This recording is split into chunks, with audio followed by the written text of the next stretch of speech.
wanje ni Kristo. Abakunzi b'amahoro, abakunzi b'amahoro ni ikiganiro mutegurirwa n'ishyirahamwe Transworld Radio mu Burundi, ifashwe mu mugongo n'umugambi Christian Initiatives for Peace CIP mu Burundi. Kaze mu kiganiro abakunzi b'amahoro.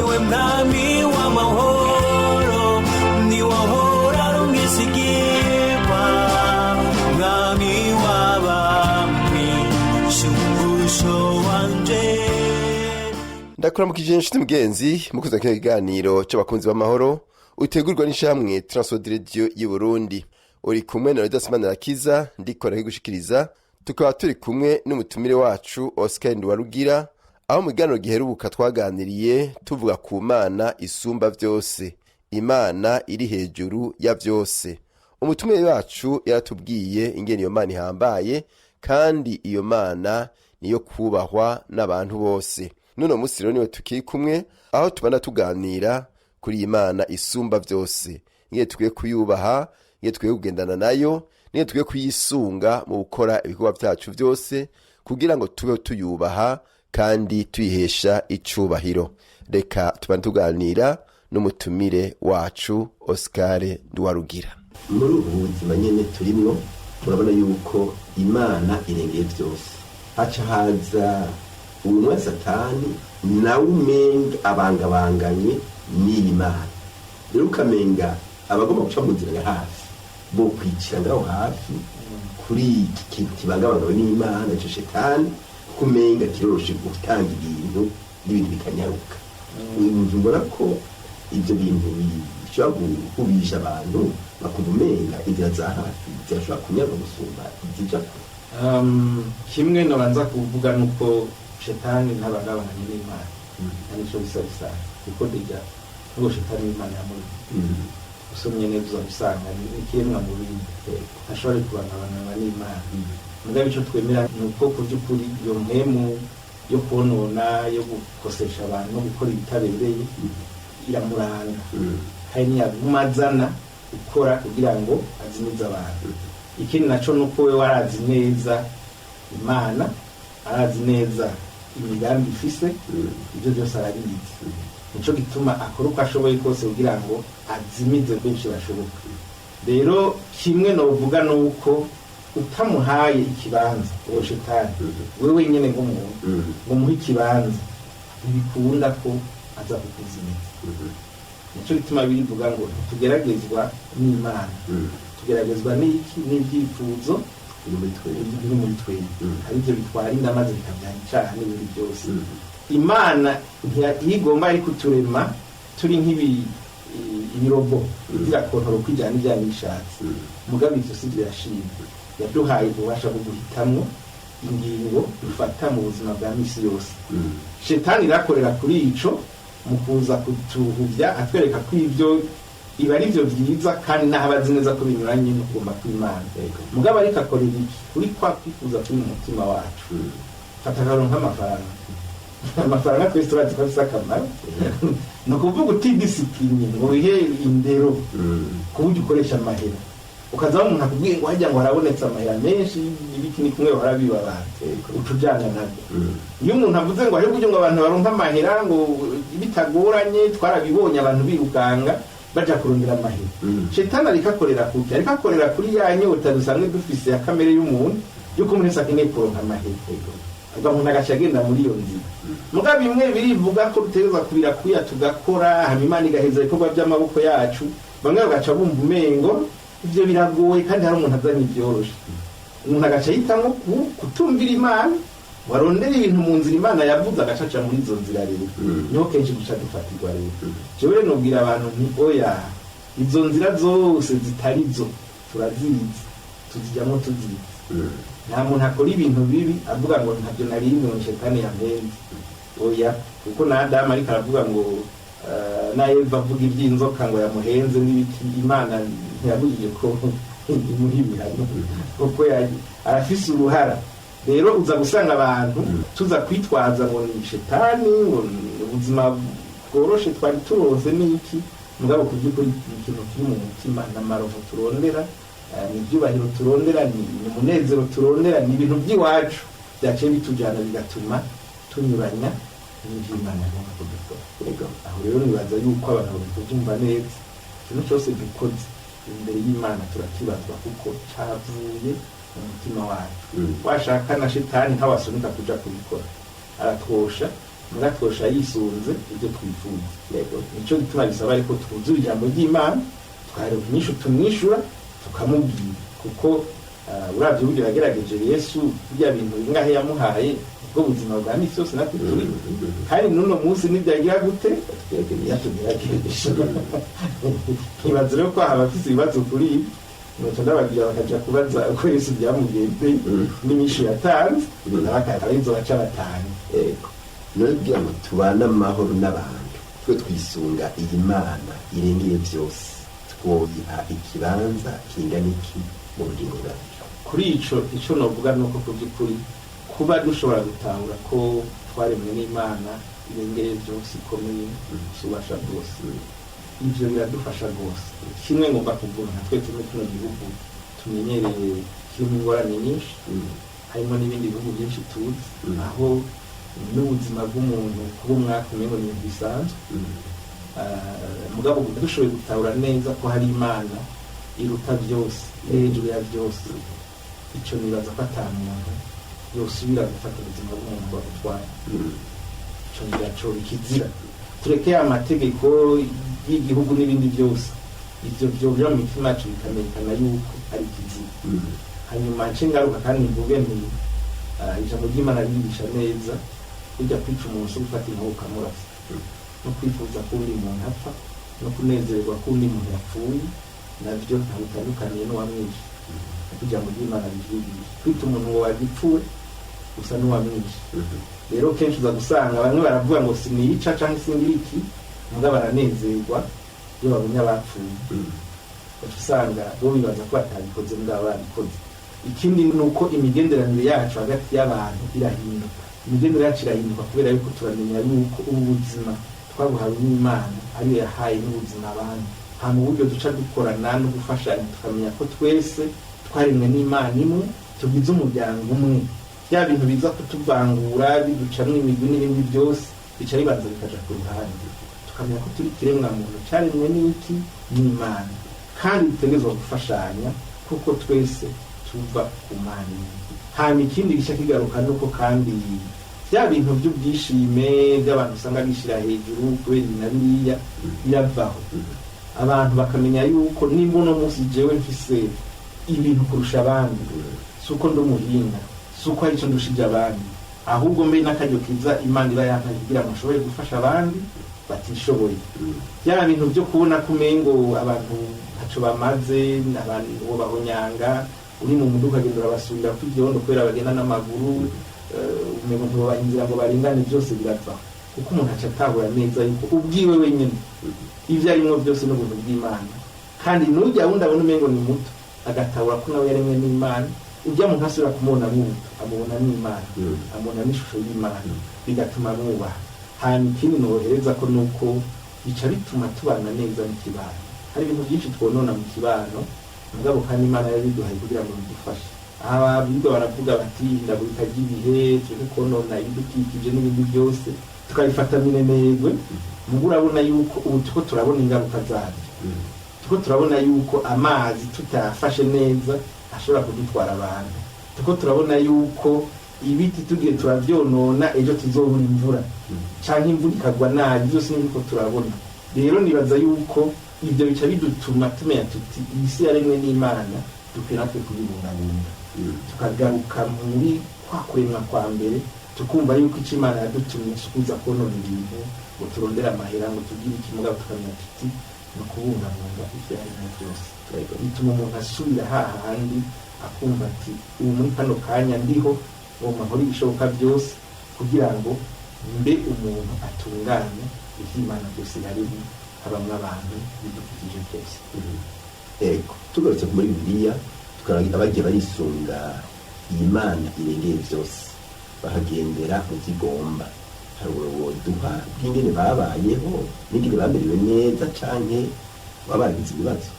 ibyo nibaza yuko bisururo byinshi muri Bibiliya. Akararo ka mbere twahereye kuri Isirayeli, turahera ku muntu nka Mose urabizi yuko inkuru yiwe ndibaza ko yize uburyo yavutse, uburyo byagenze, gushikaho yisanga ari ahantu, hanyuma akaza kwisanga ari wateza gukura Isirayeli mu Egiputa, akanavuga ko atazi no kuvuga, atashoboye, mugabo Imana ikamubwira iti turi kumwe ntugire ubwoba, ikamuremesha. Turabona rero ko urwo rugendo atari rworoshe. Niko ndibaza abarongozi buno munsi bubagira nka Mose, bubashisha ibyo Mose yaciyemo ko bona bishobora, mugabo turamubona ariko arongora ubwoko bw'Isirayeli mu bintu bitoroshe rwose.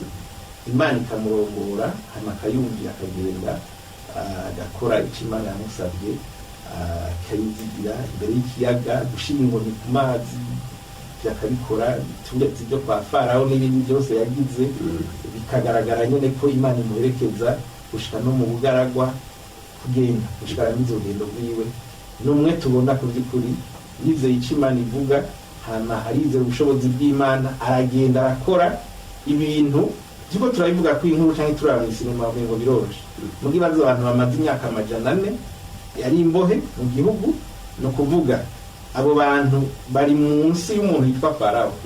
Farawo ntiyari umwami asanzwe, yari umuntu akomeye gose. Kwiyumvira ko navuga ngo nibagende mu byanyumvikana, nabo bantu kwiyumvira ko bo bivamo ntibyakunda, muga kubera zanguvu z'Imana, bwa bushobozi bw'Imana bwari kumwe na ikintu yarabikoze. Aho sinavuze abandi benshi ba Aburahamu, sinavuze ba Nowa, abaza ubwato mu bugaragwa, tambura ikiragwa, umuntu akabaza ubwato agakurikiza ibyo byose neza, tambura abona abantu batujya mu n'umusazi, abaza ubwato muki, abwira abantu ati nimwinjire batabyumva, umugabo tukamubona yinjira. Aho sinari bize ba Yosefu, bize ba Daniyeli, n'abandi benshi bose tubona, harimo na Pawulo, kubera ko Pawulo tutomuvuga Pawulo bafungwa mu gasho njyana ikiyugurura, ba Petero bari mu gasho tarumwe aje kugurura bagasohoka. Abo bose n'abantu bagiye bize Imana by'ukuri, bakavuga ati Imana twizera n'iki. Pawulo inzoka yaramuriye, bose barorera ko abyimba barabura. Rero twebwe no munsi mu nzoka byagaca kubabwira senge nyaza ko ari baki, tubanza kwiruka kwa muganga cyari kurondera ibyayo babintu tubanze dusige tugiye gute. Mugabo biragaragara ba Eliya, iyo dusomye Eliya ibikona biza kumugaburira, ubundi bazi igikona kikuzaniye umukate n'inyama kila kikugaburire.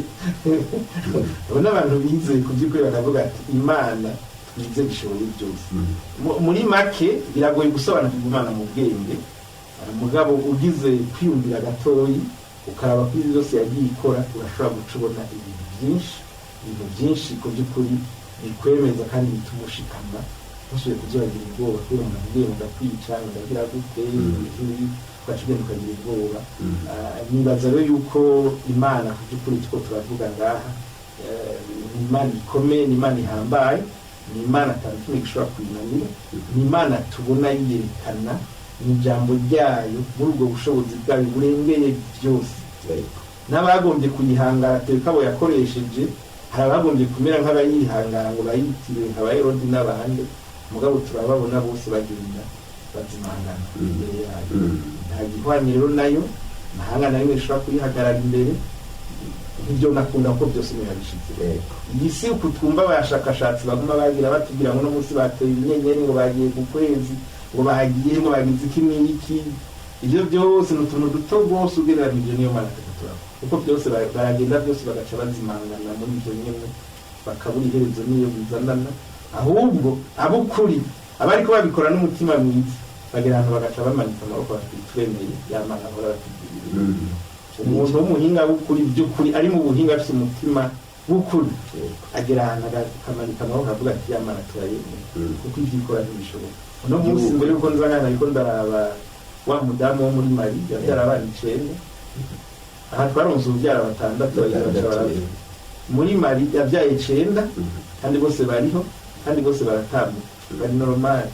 nicyo nagomba kuvuga nagira amaze uko baza kukivuga yuko tuza gutahura iby'iyo mana irengeye byose ikora, tuza kubitahura kuko tugomba gushyira mu bwenge, muri ubwenge dufise bukeya tugomba gutahura biteze gukora ibyo twumva tugatahura.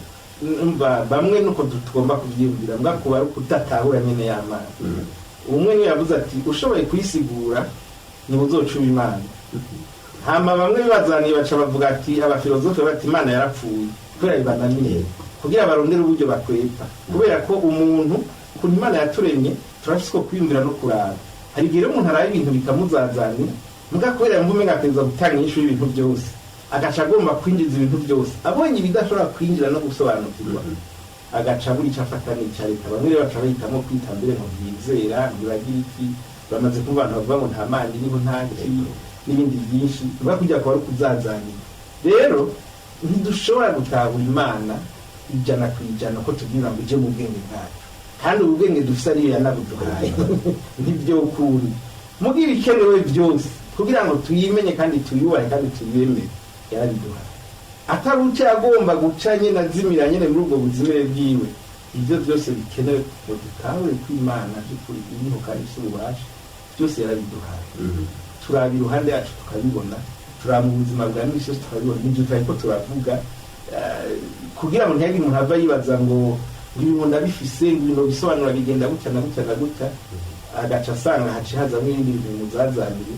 Rero aho guca avuga ati ahubwo ndemeye iyo mana n'iby'ukuri, agaca agomba kugira akanyarigabo cyangwa ngo iyo mana ntayiriho ibiki n'ibiki ibintu bya gutyo. Rero nibaza yuko ntibikenewe ko turinda gutahura byose bijyanye n'imana ko ntibyo nakunda kugira ngo twemere kwiba ibikenewe byose. Naho ufata izuba gusa n'imvura nibyo nyine birakwiye kugira ngo tumenye ko imana iriho kandi tuyemera, kuko iryo zuba nta n'umwe arikontorora, nta n'umwe arifise.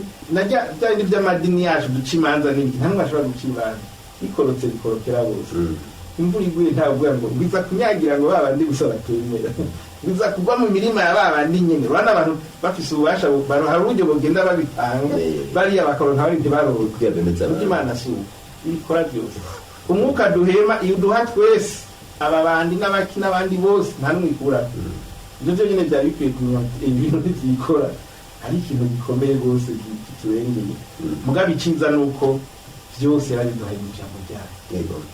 Abantu rero bijukire gusoma Bibiliya neza, bayige neza, bazosanga iyo mana two turavuga yarishyuye byose, yabihishura neza umugambi wayo wose, bazoshabona n'intumbero y'ubuzima bwabo.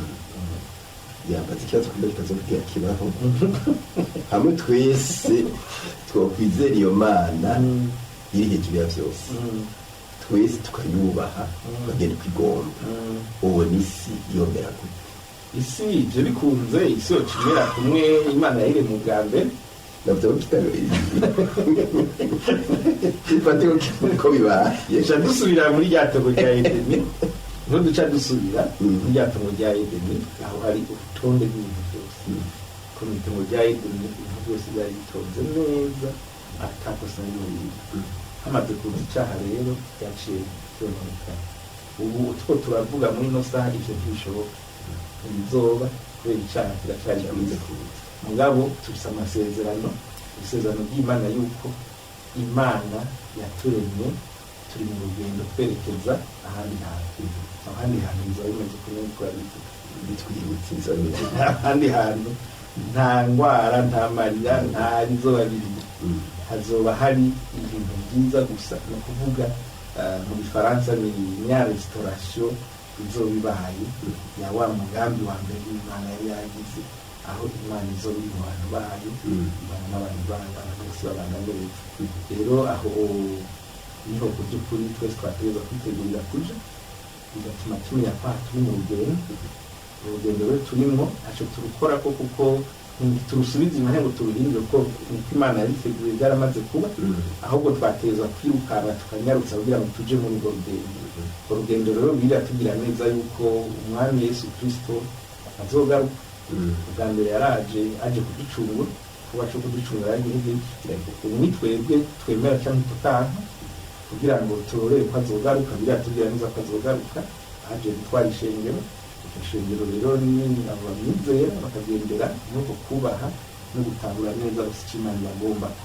Ivyo rero turavyiteze ko bizoba, kandi ico gihe ku by'ukuri tuzosezerera ibibazo byose turimo, twumva ngo amagwara, impanuka, ibiki, ubukene, mu buzima turimo bwa misi tumenyereye rwose buzohera, hama tuje mu bundi buzima bw'umunezero bwo guhimbaza Imana no gutazira Imana ibintu bidashira, aho ibiri tugira ko atamarira, nta maganya, ntaki.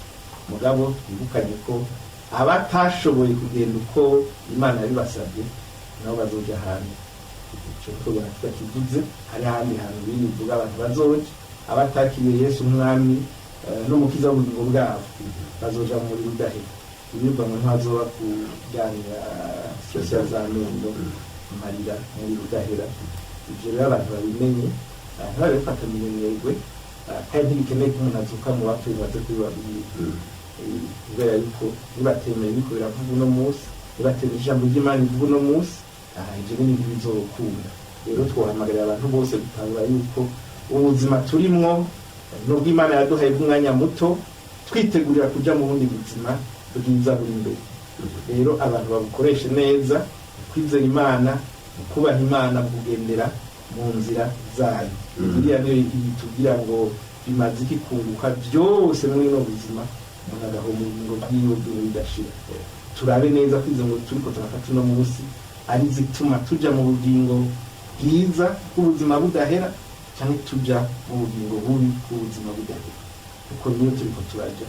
Rero abavyemera cyangwa batavyemera, uko nuko bimeze, kandi ndizera ntakekeranya yuko iyo Mana turiko turavuga, iyo Mana turiko turabwira abantu uko yabisezeranye ariko bizogenda. Yego, murakoze cyane.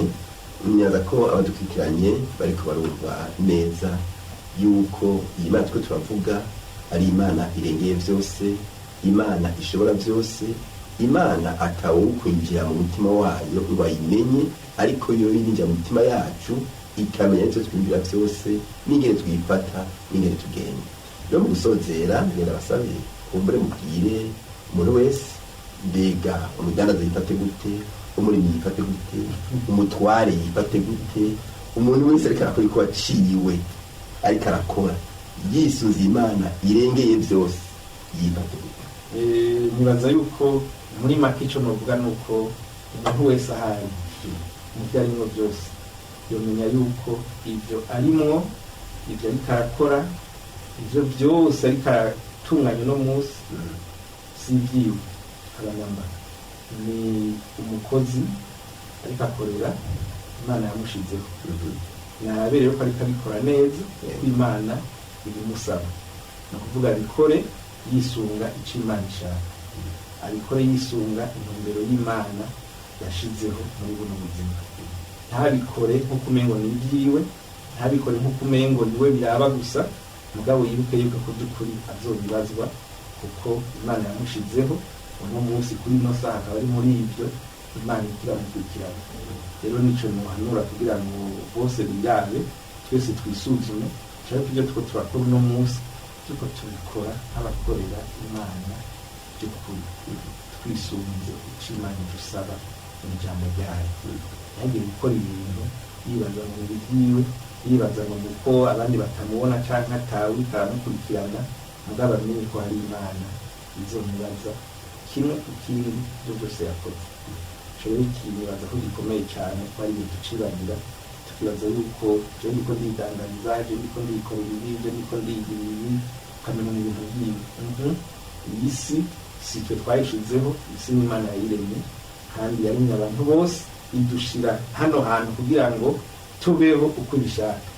Imigenderanire tugira n'abandi bantu, uko dukora n'abandi bantu, aba ari bo bose, aho duca hose, Imana igenda iraba mbega tuko dukora twisunze ubugombe bwayo, cyangwa tuko dukora twisunze kamere yacu, tuko dukora duteza imbere inyungu z'Imana cyangwa inyungu zacu.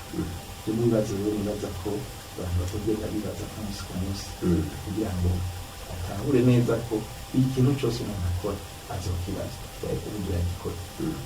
Haza rero hanyuma bivuga uti ku munsi w'imperuka ibyo twakoze byose bizoca imbere y'Imana hanyuma bivuga ko bizoca mu muriro bigaturwa hanyuma bigasuzumwa neza. hari igihe n'icyo tucibagira, wa mwarimu uri kurigisha mu ishure, wa mukozi uri kurakora mu nzu, wa muntu uri kurabaza, wa muntu uri mu byashara runaka, wose uri mu kazi ka leta n'ibindi byose, urabe neza wibaze mbega ibintu uriko ndakora ninaremeka imbere y'Imana bikasukuruka bizoba bisaruka. Mbega Imana izobishima ko nakoze neza, ivuga iti genda mu bwami mwana wanje wakoze neza, canke nzovuga ati ndi iruhande uje mu muriro wakoreye Shetani wakoze nabi. Ico ni ikibazo tutokwibagira na cane cane kwitwa kuri Imana. Murakoze cyane, twadushimire ubutumire wacu by'ukuri, tubwira ibintu bitari bike, ariko kandi akwitsa yuko umuntu adahera, umuntu ntahera, umuntu yamaho ibihe bidashira. Uyu mubiri bashobora gupfaho tukawuhamba, mugabo imwemu Imana yashizemo yari izoza kubana n'Imana cyane ikaja kubana n'umwa Satani, ukurumva wese bivanye icyo yakoze, iyo bizokwigera ihera, niba tuzobaho iyo bidazoshira. Kuvuka rero ushika ibihe bidazoshira uzoba uriho. Rero nico bituma guhamagarira gutunganira Imana n'ugenda uko igomba, kugira ngo uzubeho uzavuye rwose kandi unezerewe. Twashimye ayo kandi ngo biseye cyane biteye ubwoba umuntu yashasenge Imana yawusengera twatwumviriza kumure ega usanga gufasha ingingo atikere none ko ngine gutunganya umutima byongendera bite. Abisenge Mana yacu mu ijuru, turagushimiye ko ari washimye ko umwanya uboneka, hanyuma turagushimiye ku byavuzwe byose. Hari benshi bari kubakurikirana kino kiganiro bashobora kuba bafite ibibazo byinshi, turagusabye kugira ngo umwe wese ahari umugendere. Abo babifuza kwakira mu bugingo bwabo turabasabiye kugira ngo aka kanya bemere uganze ubugingo bwabo, hanyuma bahindure ko bahora bakora, ko bahora bagenda, batahure neza rwose yuko hari Imana iri hejuru ya byose kandi izobaza umuntu wese ibyo yakoze. Urakoze rero, turiteze kuzokumva intahe z'abatari bake bafashijwe bakizera bagahindura ingendo, bagatanga urugendo rushasha bugenda bakora ibihuye no kugomba kwawe.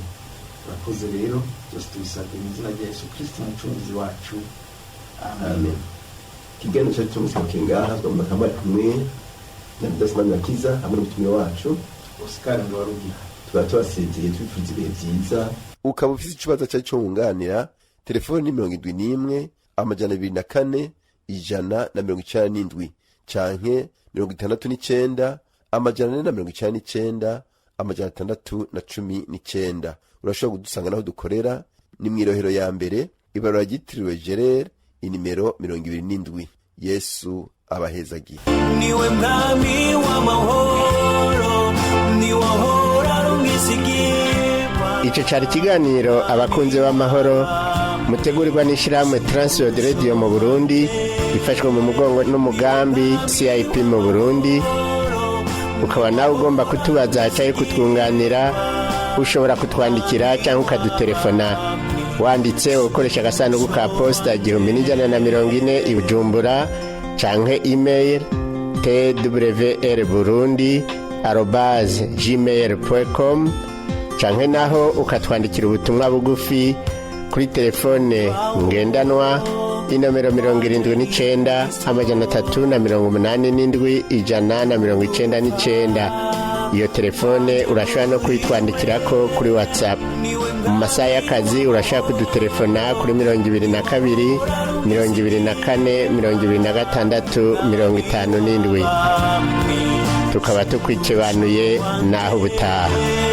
Niwe mwami w'amahoro, niwe ahora rumwizigirwa.